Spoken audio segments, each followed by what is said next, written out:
right, everyone. Thank you so much for tuning in again to another Artist Highlight interview. Today we have Carla Robinson, a multi-instrumentalist up in here. So I'm really excited to interview with Carla. And this is actually our first time kind of meeting and conversing. So it's going to be awesome. So Carla, how you doing today? I'm so good. How are you? I'm good. I'm doing good. Yeah. So, I mean, we started the little Artist Highlight video thing because, you know, we were quarantined right now. Right now there's a pandemic going on. So usually we upload lessons, but we're like, let's switch it up a little bit and get some other artists in here. And I saw you playing a bunch of instruments. I thought you just played bass. And I saw you playing a few more. I was like, oh, this is awesome. So tell me a little bit, what got you into music? Like what made you, become a musician? I just really enjoyed the sound of like the piano. Like just one instrument. That's actually my main. Yeah, that's my first. My primary instrument is actually piano. I'm a pianist. Nice.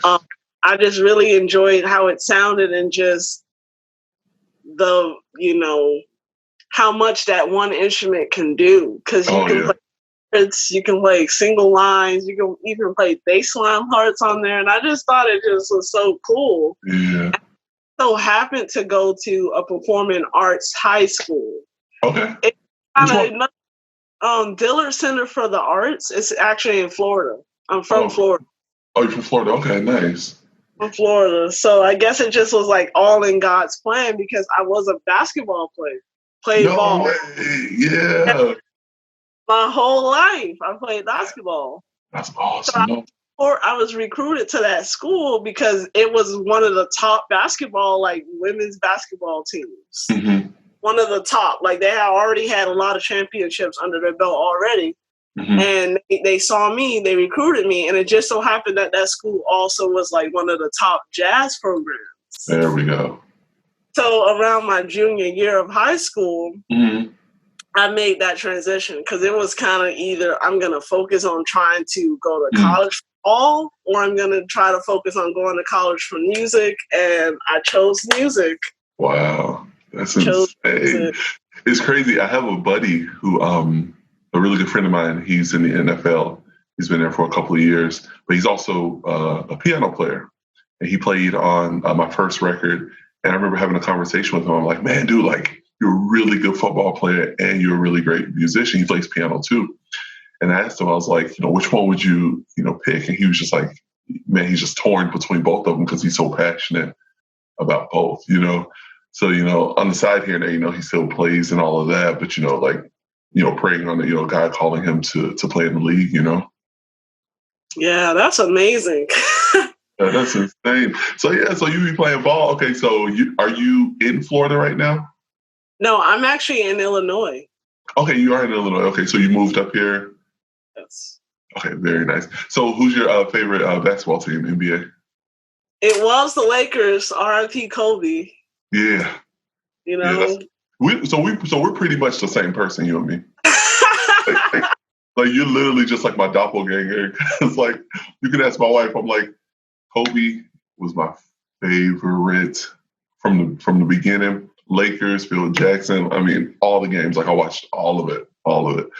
And then he retired. Like we went to this big old thing to watch him play a few years ago when he retired and all of that. Man, that's awesome. Yeah, so and you said was the Lakers. Why was it was? Because LeBron with the Lakers now?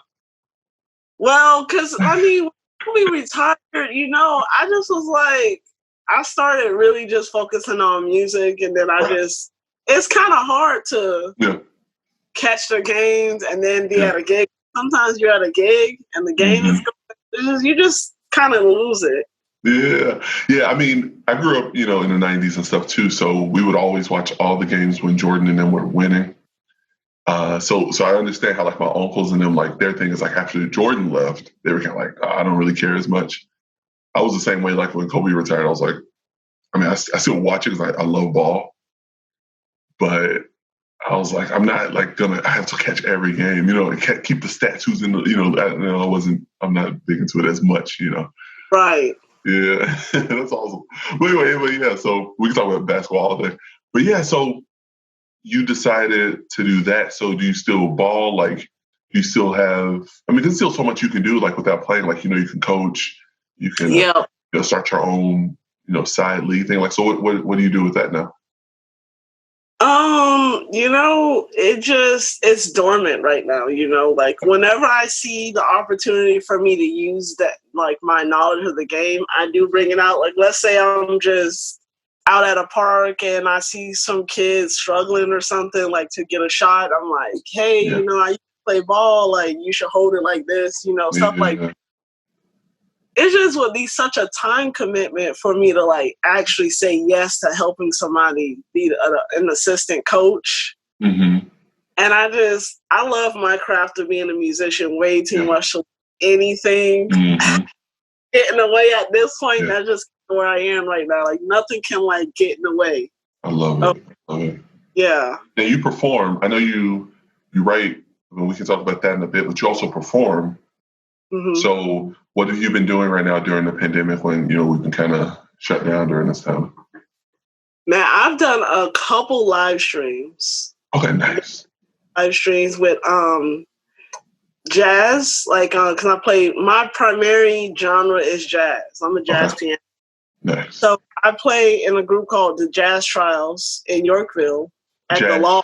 Jazz Trials? Trials, yep. Okay. Yeah. Reason why it's called that is because the venue that we play at is called the Law Office. Okay. Nice. It's kind of a little thing. Yeah, I like that. Okay. Because I was like, explain this. Cool. We just had our 4-year anniversary doing that one gig. Nice. Love it. So do they like call you weekly or monthly, or how does it work? It's every month. Every month. That's awesome. Every month, yep. Do that. As a musician, it's awesome to be able to have some sort of steady income, and while you still work on all of your other, crafts and music too, Right. Yep.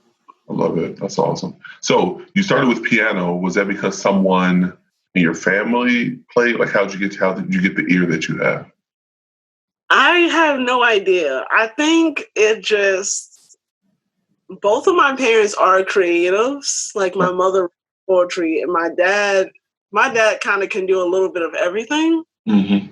So it just kind of manifested itself as me being able to play an instrument. Yeah. So it's like nobody in my family, like, I can't date back to like, oh, my great grandmother was a pianist, so that's why I'm a pianist. I haven't been able to uncover any information like that. But this is just something God gave me. Like, it's just So you're first generation in the sense of, your children and great and grandchildren will be looking back saying, my grandmother played X. That's awesome. Because it had to start somewhere, and it is endowed, from God, those gifts and talents that we all have.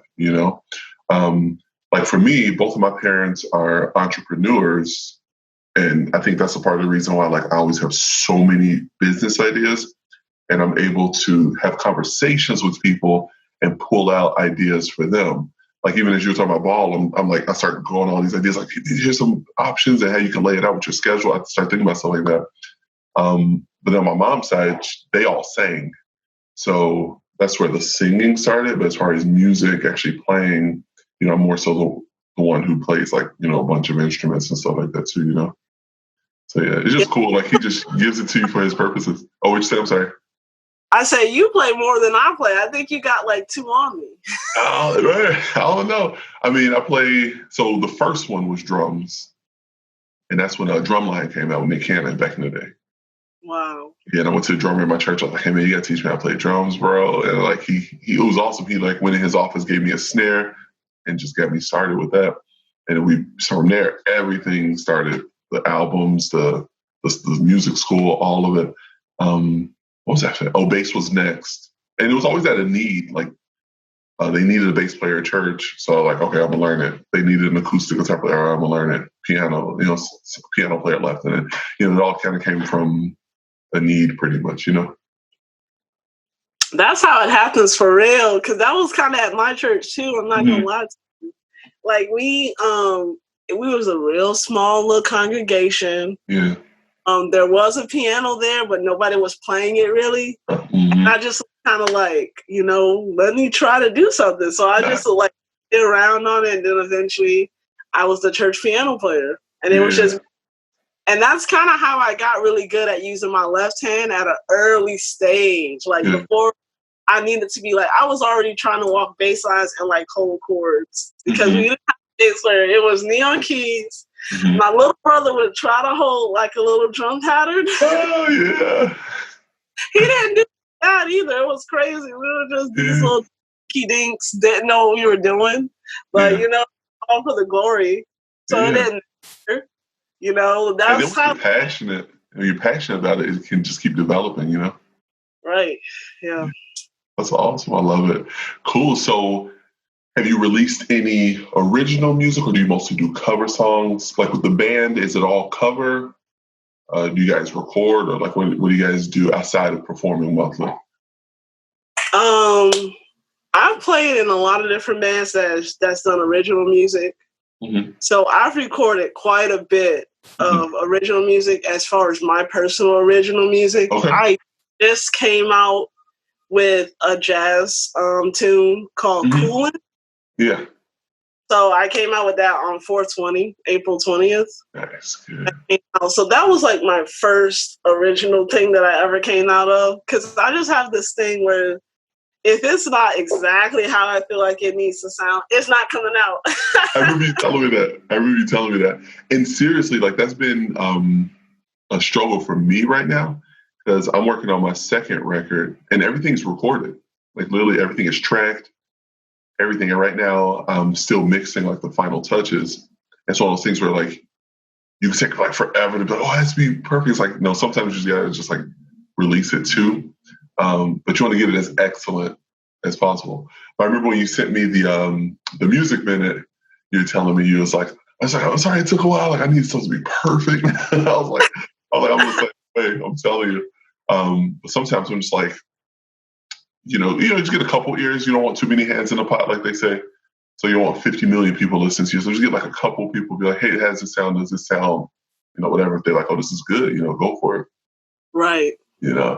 But yeah, so that's your single, and you say you got some other stuff written, but that was the first one you actually released, right? Right. I have a whole, that was one of a 7-piece jazz album that I had conjuring up in my mind. Uh-huh. But then, I don't know why, I was talking to another friend that has the same kind of thing where it's it needs to be perfect. He's just release one at a time, so that way you're getting something out instead of just waiting. Because you'll be waiting forever, so. Yeah. So I have a couple of things. It's never going to be perfect. It's never going to be, because everyone has a different ear.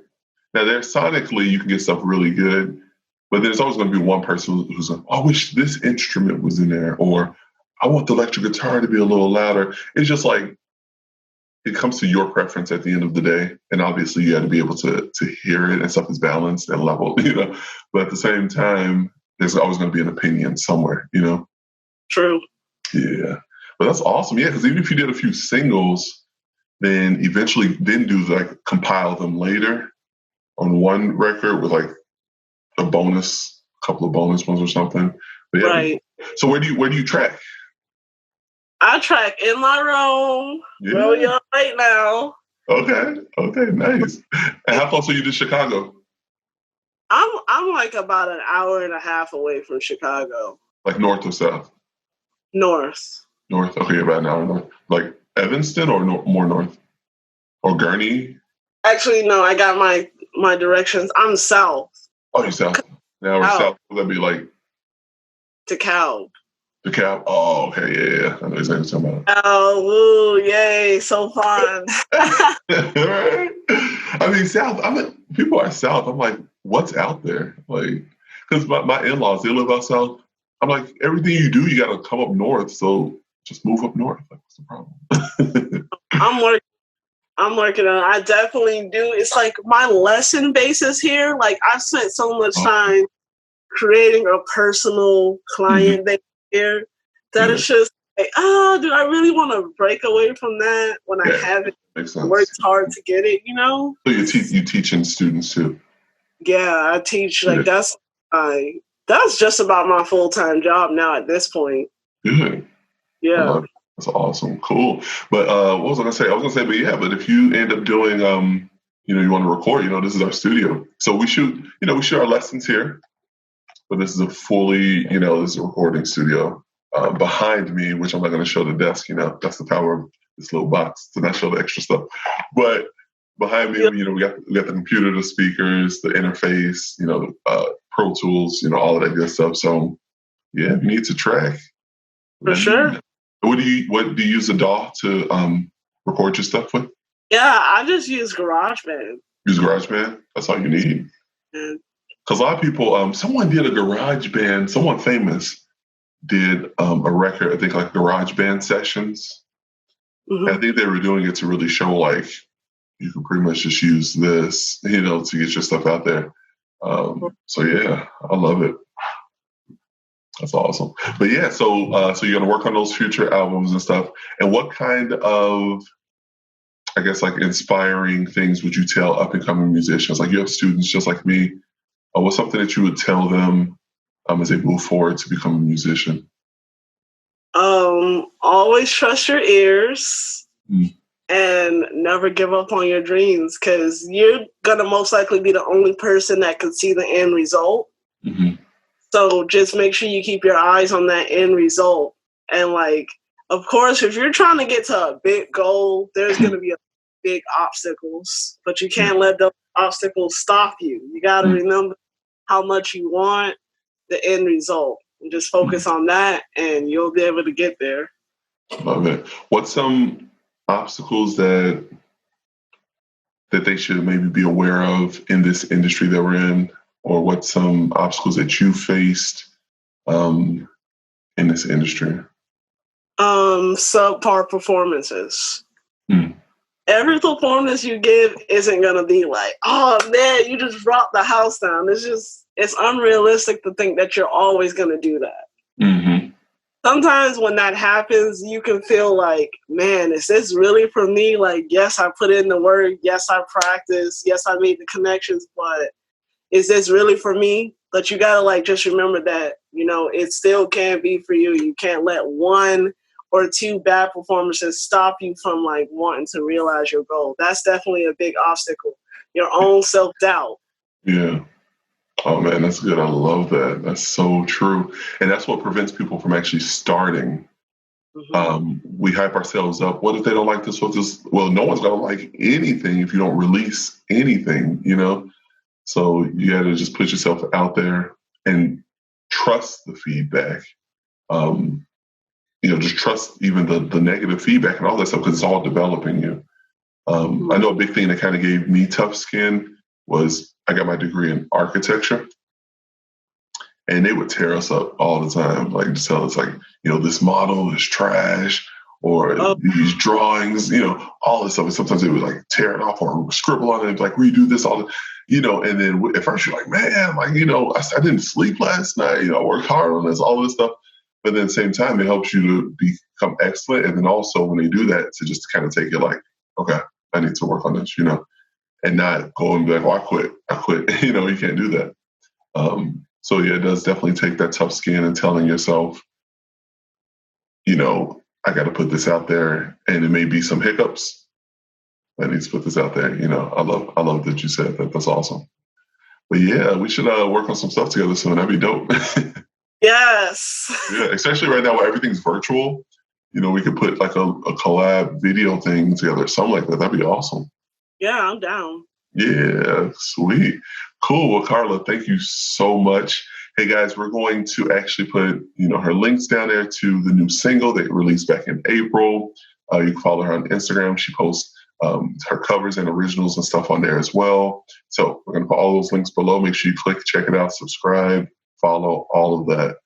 And again, Carla, thank you so much. Thank you so much for having me. I enjoyed this. Yeah, of course. No problem. All right. I'll see you. Bye.